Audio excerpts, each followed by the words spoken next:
This is Bloomberg Businessweek with Massar and Tim Stenovec on Bloomberg Radio. Clearly, when you're thinking about the world's largest online e-commerce retailer that's coming, but who better to chat with us and break it down as far as the landscape of what's happening in the retail space than Liyia Wu, founder and CEO of ShopShops. She's on Zoom joining us from Vancouver. Thank you so much, Liyia, for chatting with us late on a Friday as well. We appreciate it. First off, before we get into the retail landscape, tell us about ShopShops and what you do. Hi, nice to meet you both. ShopShops is a live streaming platform that brings offline shopping experience, the fun, the discovery to the palm of your hand. Our viewers and shoppers are able to turn on their phone at 8 in the morning or 8 at night or even all the way till midnight, shop with local shopping experts who we call hosts. They're in Paris, New York, Milan, Tokyo, many other fashion shopping destinations.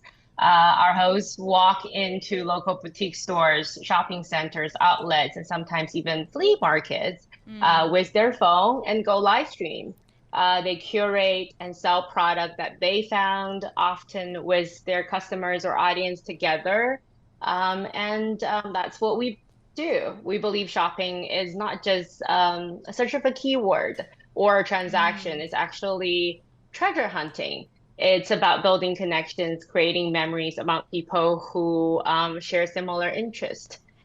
So throughout the years, we've always our vision has always been mimicking that offline destination shopping where you discover products with a friend.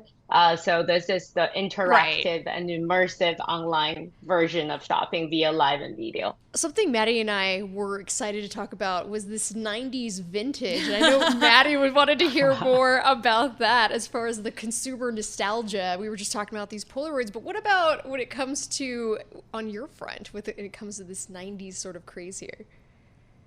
Well, we definitely are seeing what we call the 90s vintage fever. I think it's really the trend that's formed because the generation who's grew up in the 90s are not so touched by media or Instagram while we were growing up, and that there was a lot of magazines, popular TV shows. I think those are the trends that we're seeing.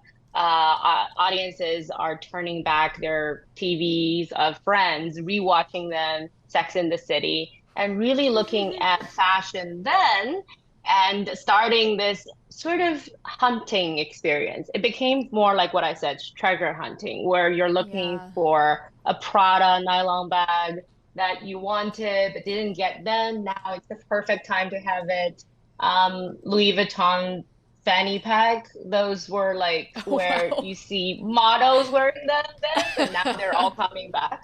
We're definitely seeing that. It's not only for a piece of item, it's more of like a memory that you can carry forward as well. So is it a situation on the app, and this is an app that individual users are going to have to download, right? So they have to download the ShopShops app. Okay, and is it a situation where the kind of buyer or influencer on camera is, as you said, literally walking the user through a vintage store and getting comments in live and getting to say like, oh, I'll buy this one and ship it off to you? Or is it a little bit more like they batch buy things and then show off all of the products?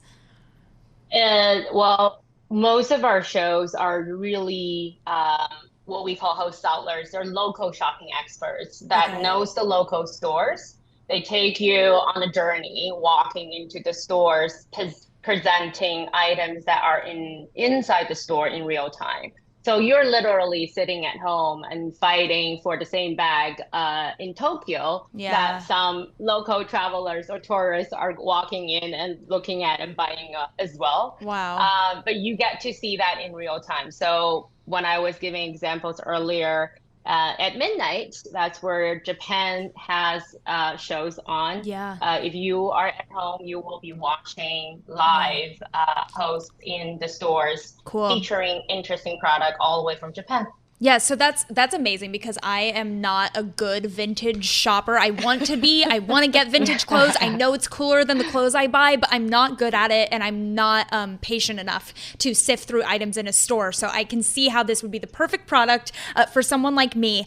But I do wonder if one of the challenges or opportunities for you is getting people to download the app itself and just that awareness. How do you deal with that, and what is your kind of strategy around that? Well, very good question. We definitely see that as one of the challenges because I think live shopping itself is still at very early stage for US consumers to actually accept this concept and fully adopt. So the messaging of live commerce, live stream selling is super hard. Like, how do you describe it so that users or viewers can actually understand what to expect? What we've seen that really resonate is leveraging products or items that are highly searched by existing users. So if you're looking for YSL Lulu, if you're looking for Dior or Settle, that's what you go for. And when that's sort of how we position ourselves online to get eyeballs so that people know that you can actually shop and find these products via live this way. Break down the demographics. Is this more Gen Z that's using the app? Well, currently we're definitely seeing Gen Z, as well, surprisingly, millennial and millennial moms as well. So really a wide range group from, I would say, 25-ish all the way to 65-ish.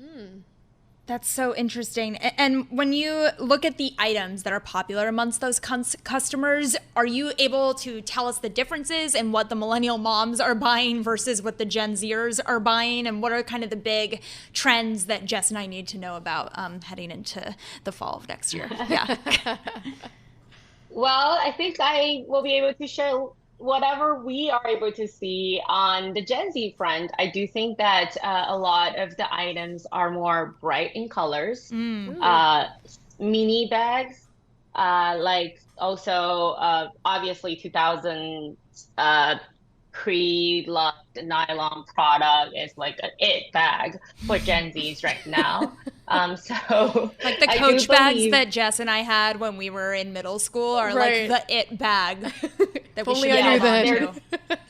They're definitely back. So basically, if you can go back into your garage and find that bag and then start carrying them, you're definitely hitting the trend. So that's sort of what we're seeing with Gen Zs, and with millennial moms. I think we're seeing them buying more of the classic Chanel's, classic Dior's, investment pieces in the sense that it's a good item to have as well as investment to have over time. So if I can go back and find some of these items, I can try to make some money off of this. Definitely. I think that's what's fun and also interesting about circular economy. It's not just about making money. It's not just about resell product itself, and it's not just about sustainability. It's almost everything in one, where we're selling a piece of item, but also bringing back memories and trend at the same time. I'm curious, when you look at kind of the landscape of reselling platforms, something that comes to mind for me is a Poshmark, for example, Depop. Who would you say is your biggest competitor in the space, and how are you kind of planning and strategizing around that? We see ourselves as a live commerce pioneer in the live commerce space. I believe that the RealReal, Poshmark, these are circular economy platforms that sells multiple products or resells. I think our biggest competitors right now would be the TikTok of the world or Instagram live commerce. Interesting. Obviously, yeah. Yes, obviously we see ourselves more from a virtual shopping front. So the virtual shopping mall perspective. Pre-love is the initial category, so our entry category that we found to enter the US market to first stage of early adoption for the consumers in the US.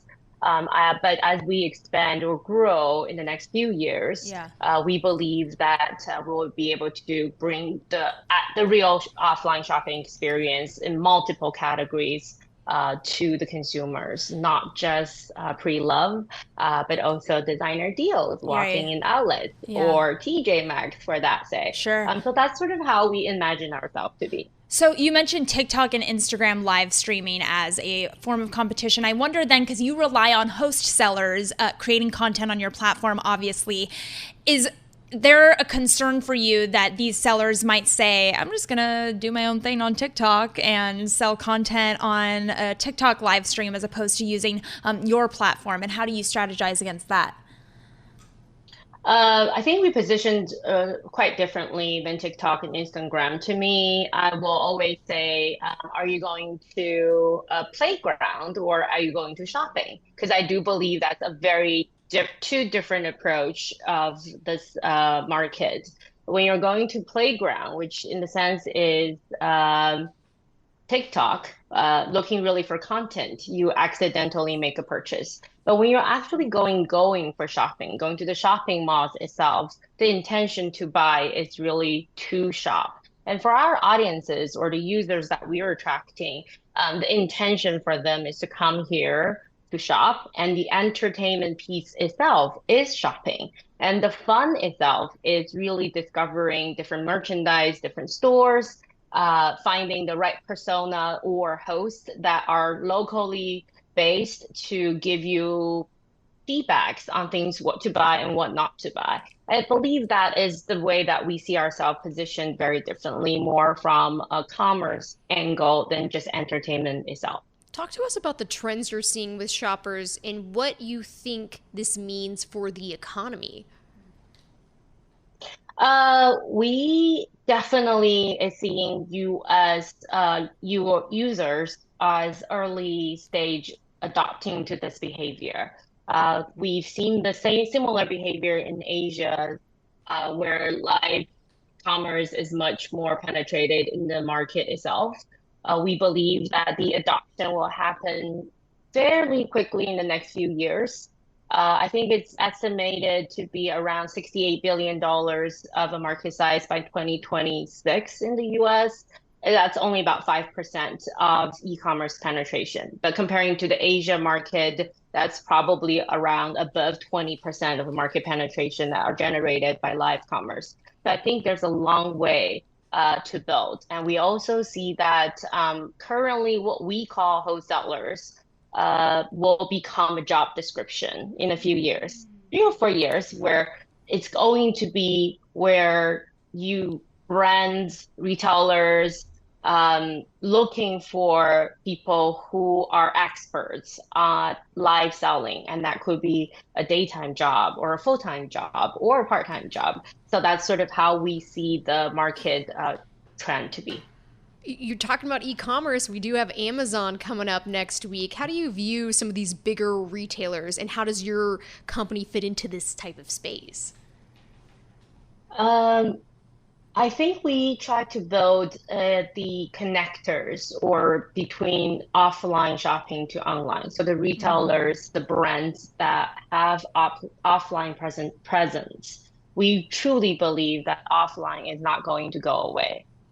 They're there to serve a purpose, and people still believe that there's a synergy between the brick and mortar and the live commerce, where the physical retail stores means trust, means discovery, means connections, where you can be physically in store and then also shop online.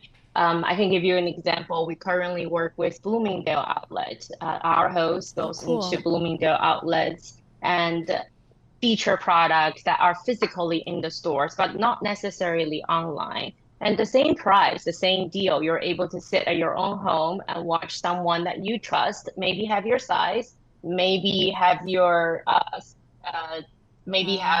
your taste, right? Be able to find products for you, right? And then drop ship direct to you by Bloomingdale. So I think that's where we see the connections or the synergies that's going to happen. Liyia, we got to leave it there, but thank you so much. This was great. Liyia Wu, founder and CEO of ShopShops with over 2 million active users. I got to be honest, I'm going to download it right now. Thank you all so much for joining us.